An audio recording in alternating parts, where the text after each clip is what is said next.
Ayon mga kababayan, Luzon, Visayas, and Republic of Mindanao, Province of China, ni Digong. Mga kababayan, meron lang po akong i-share sa inyo ngayon na isang kwento na di ko sure kung totoo o hindi, na simula kasi mga kababayan na sinabi ng Iglesia ni Cristo na bawal daw sumali ang mga may agenda, lalong-lalo na bawal sumali sa rally nila, lalong-lalo na yung mga DDS na sumisigaw, resign BBM, bangag BBM, ibagsak yung Marcos, ganyan-ganyan. So, ang sabi ng Iglesia ni Cristo sa kanilang announcer sa Net25 ay, kung ganyan man ang isisigaw-sigaw ninyo sa rally, ay hindi po kayo pwede, bawal po kayo sumama sa amin. So, yun ang sabi ng Iglesia ni Cristo announcer sa Net25.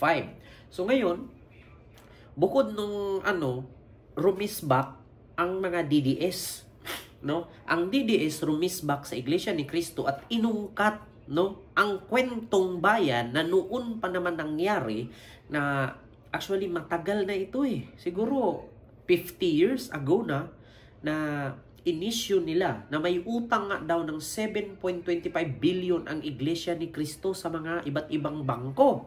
So ito inungkat ng DDS kasi alam kasi nila na hindi sila kasali. Oo, hindi sila kasali sa rally ng INC. So sinisiraan nila ngayon at inungkat nila yung kwentong barbero. Pakinggan nyo po. Lumutang ang balita na ang Iglesia ni Cristo ay may 6 na utang sa Asia, United Bank na umaabot sa 725 bilyong piso, gamit ang mga ari-arian ng simbahan bilang kolateral. Si Eduardo Manalo mismo ang pumirma sa kasunduan, pero ang tanong, bakit kailangan ng ganitong kalaking utang? Una, sa kabila ng regular na abuloy ng kanilang mga miyembro, bakit tila kinakapos ang ENC sa pondo? Ipinapasok ba ang perang ito sa mga proyekto? O may bulsa na nauuna bago ang simbahan? Pangalawa, pagkalugi o maling pamamahala. Malaking katanungan, kung maayos ba ang takbo ng pera sa ENC? Ang paggamit ng kayamanan ng Diyos bilang kolateral ay nagpapakita ng desperasyon. Kung tunay na banal ang layunin, bakit parang may anino ng katiwalian? Pera ng mga miyembro, utang ng simbahan, kanino ang tunay na pakinabang? So, ayun po mga kababayan, narinig at nakita niyo po na talaga namang inuungkat nila ngayon at tinitira, no?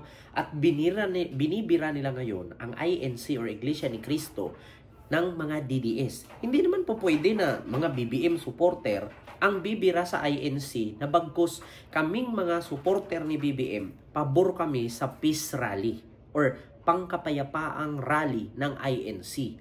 Kasi according sa INC, nasabi nila, magrarally sila sang-ayon sa sinabi ni BBM na huwag ipa-impeach si Sara at iwasan ang impeachment na yan. So, ngayon, magrarally ang INC para sa kapayapaan. So, paano mangyari? Ang pinalabas kasi ngayon ng DDS, ang mga BBM vloggers daw at BBM supporter, mga loyalista daw ang umungkat. Actually, hindi po sa loyalista nang galing yan. Bakit? Marami pong loyalista na INC. Di ba? So, hindi naman po pwede na ang INC hindi susuporta sa presidente. Alangan naman doon sila susuporta kay Sara. Malamang doon sila susuporta sa presidente. Ngayon, ayaw lang nilang makisali, gusto nilang mag-rally, pero sa pangkapayapaan. Ngunit, sabi nga ng INC, hindi po pwedeng sumali doon yung may mga agenda na sumisigaw, bumaba BBM, resign BBM. Pinagbawal nila at sabi ng INC, sa sunod na lang kayong araw mag-rally. Magawa kayo ng sarili ninyong rally. So ngayon, uminit ang tainga ng mga bubong DDS na supporter ni Digong, no, at ni Sara at mga miyembro ni Kibuloy na gustong sumanib sa INC at sabihin, magpapapicture at sabihin kagrupo nila marami sila. Kasi kahit saan mo hanapin sa lupalop sa mundo, hindi po umaabot ng 7 million ang miyembro ng KOGC. Magpaputol ako ng ulo kung umabot ng 7 million ang miyembro ng KOGC. Oo. Kasi yan ang purpose ng mga KOGC member para sabihin na marami sila na nakasuporta kay Kibuloy, magpicture sila ngayon sa rally ng INC at sabihin nila grupo nila yun. Oo. Ngayon, pinagbawalan sila, ito na ang ginawa nila. Inungkat nila ang kwentong bayan na may utang daw ang Iglesia ni Cristo ng 7.25 billion sa Asia, no? Ang tawag doon, Asia United Bank ba yan ang tawag? So, yan ang binalik nila, nirisbakan nila ang INC kasi hindi sila pinayagan na sumali. At ito pa yung isa na video. Ito, sabi mismo, no, dito ng INC na wala silang utang ni kailanman. So, panoorin nyo po. Iglesia ho ni Cristo ay walang utang kahit nasaang bangko. Oy, teka, may 1 billion pesos na loan ng INC para sa Philippine Arena kahit sinabi nilang galing daw ito sa abuluyan ng miyembro. Pero ang totoo, umutang sila sa Metrobank at Asia United Bank. Pati 3 to 17 units ng LIG condominium. Sabi ng mga dating leader ng INC, bawal mangutang o magsanla ng ari-arian ng simbahan, kaya maraming miyembro ang hindi makapaniwala o ayaw tanggapin ang isyong ito. Ngayon, ang tanong, kung sabi nila galing lahat sa miyembro, bakit may loans? Ang Philippine Arena ang pinakamalaking indoor arena sa mundo. Pero ang tanong ngayon, sulit ba ang laki nito sa laki ng utang? Bakit in denial? Ano sa tingin nyo? Sabi na naman dito ng DDS, in denial daw ang Iglesia ni Cristo. Wala daw utang. Ang Iglesia ni Cristo, tinanggi daw. Ang Philippine Arena daw, sinasangla. Ang building daw, sinasangla. Yun daw kung ano-ano pinagsasangla daw. Pinaglulun sa bangko, ginawang kolateral. So, ganito ang gagawin talaga ng mga DDS kasi desperado na po sila. Kasi matagal na nilang pinagyabang noon na kapag nagrally daw ang INC, tutulong daw kay Sara at susuporta kay Sara.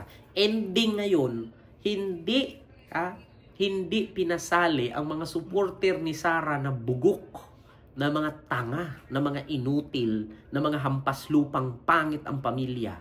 Diba?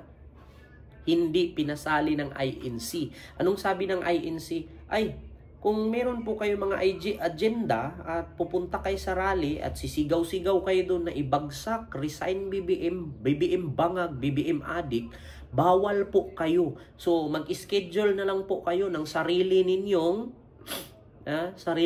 rally. Hindi naman po pwede mga loyalista ang sasabihan ng INC doon na BBM resign. So, ibig sabihin, mga DDS. Kasi DDS lang naman ang sumisigaw ng BBM resign. Diba? Hindi naman mga loyalista ang sumigaw ng BBM resign. Ang sigaw ng loyalista, abiyag, apo, BBM. Diba? Yun ang sigaw ng loyalista. Abiyag, apo, BBM. Hindi naman ang mga loyalista sumisigaw ng ibagsak si Marcos, ibaba si Marcos, o resign BBM. DDS lang ang sumisigaw nun. Huwag niyong sabihin na kakamping ang sumisigaw nun. Ang kakamping sumusuporta kay Marcos. Never silang against kay Marcos, sumusuporta sila. Diba? Kasi ayon kay BBM, sa kanyang pagtakbo bilang Pangulo noong 2022, ang kanyang layunin ay unity. Magkakaisa, magkakasama, magkakasundo, at sama-samang babangon muli. So, yung mga DDS, na mga bugok, mga bobo, tanga-tanga, inutil, mga hampas lupa, hanggang ngayon sigaw ng sigaw, DDS. Si Digong mayaman, si Sara mayaman, pero sila nga. Mga bobo kasi. Ngayon, hindi sila pinasali sa INC. Ayun, nirisbakan ng INC. Nilabas nila ang utang ng Iglesia ni Cristo. Na which is noon pa yan, kwentong barbero yan. Kung may utang ang Iglesia ni Cristo, sabihin natin may utang ha, kunwari. So anong pakialam nyo? Kayo bang magbabayad? Di ba? Kung may utang man ang Iglesia ni Cristo, hindi naman kayong magbabayad. Di ba? Yun lang, napakasimple. So ano naman ngayon kung may utang ang Iglesia ni Cristo? Nagutom ba kayo mga DDS? Hindi naman kayo miyembro. So yun lang, yung aking reaction vlog ngayon. Mga kababayan, Luzon, Visayas, and Republic of Mindanao, Province of China, ni Digong. Maraming salamat. God first.